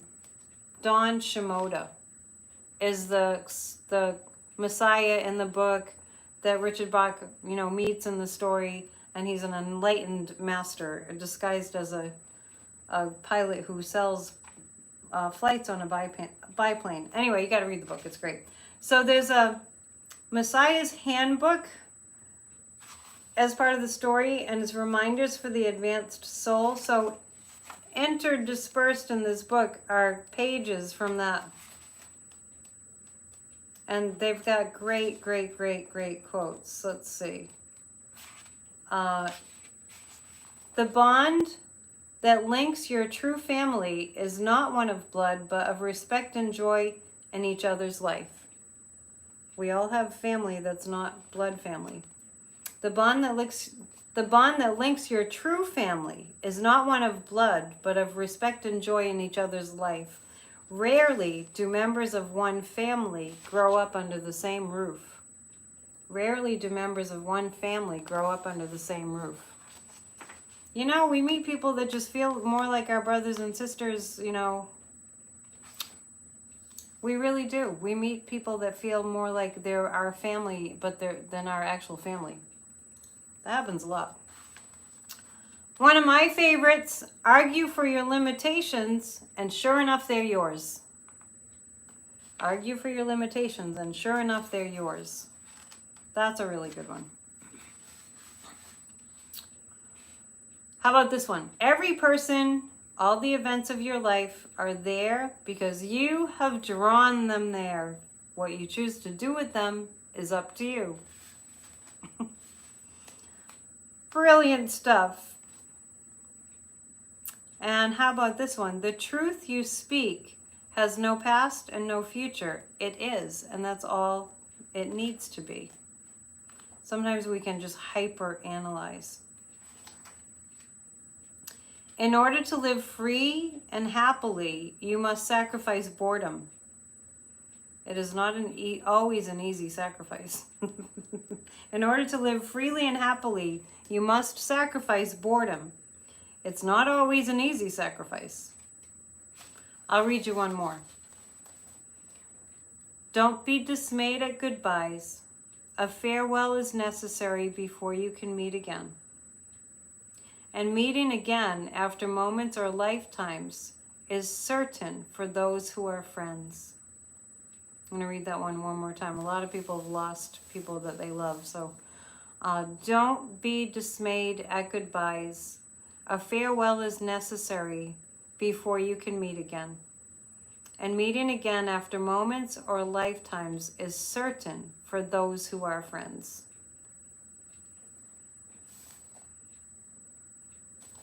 You got to read this book. This is a great book. I do see your kind comments, and they're really making my day and making my new year. So thank you so much. Let's see, how are we doing on the sand? It's coming down. It's coming down.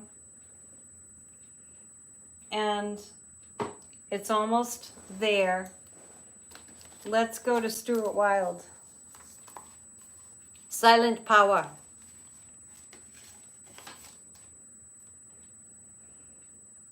Let's see what Stuart has to say. The I Ching says, I'm going to read this page. This is Silent Power. This is page 22. You might have to go to thriftbooks.com to find this book. To understand others is to have knowledge. To understand oneself is to be illuminated. To conquer others needs strength. To conquer oneself is harder still. To be content with what one has is to be rich. Let me see. I actually saw a question. I'm sorry, I've missed your comments. This was written in, had to be the 80s. Oh, this was a little later. This is 1996. Stuart Wilde died in a car accident. He was British.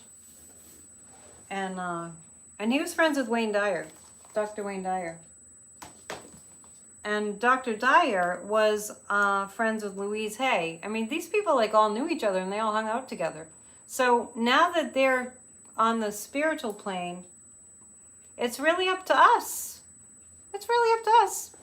Thank you, thank you. You know, and I just want to say about this evening, I felt really, really moved to have something. And I do daily walks, and in my daily walk, you know, my guides just deliver me things, and that can happen for you too. We all have guides, you know, and I just felt this really strong message to do a live YouTube, to bring people together in a peaceful way. If we're sending out peaceful vibrations, then that affects the whole entire world. Don't be mistaken, it really does.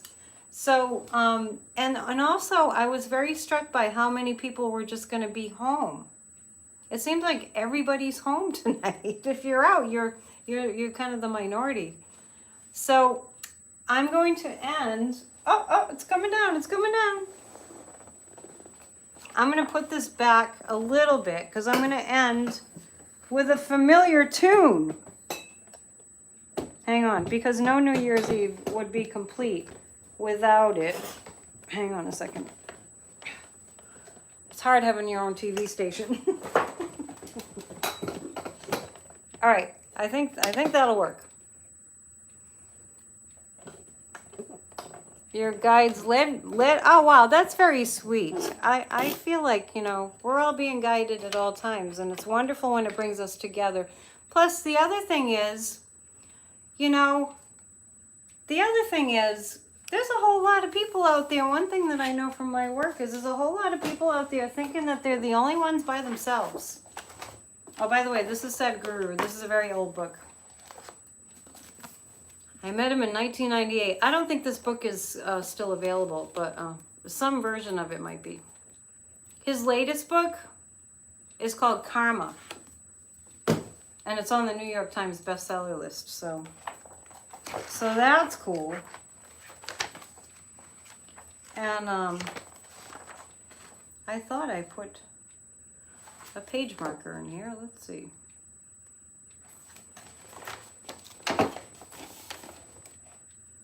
If you know it, sing it.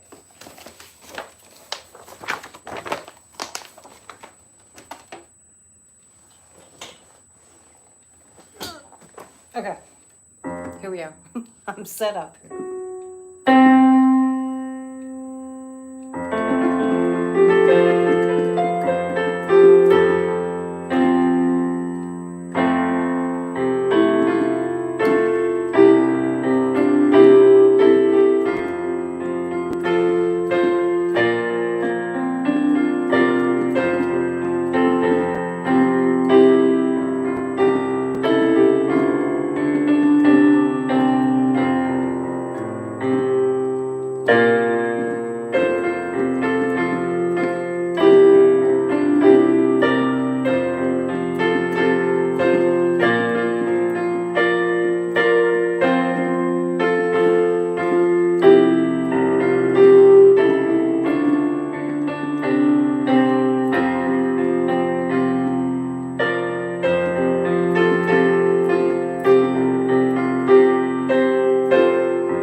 years.